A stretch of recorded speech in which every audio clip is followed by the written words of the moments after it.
Hello বন্ধুরা, তো নিয়ে চলে এলাম আজ শনিবার দুপুরের খাওয়া দাওয়া নিয়ে।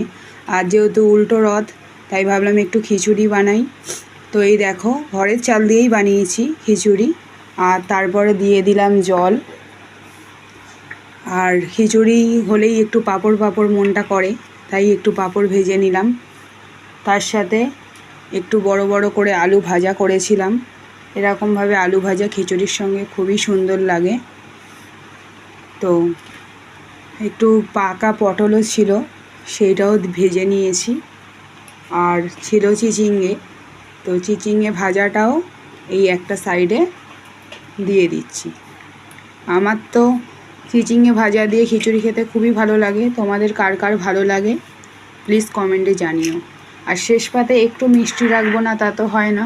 তো আজ বেসন দিয়ে লাড্ডু বানিয়েছিলাম, বেসনের লাড্ডু। তো চলো এটাও দিয়ে দিলাম। তো চলো দেখা হচ্ছে নেক্সট ভিডিওতে। তো আজ টাটা।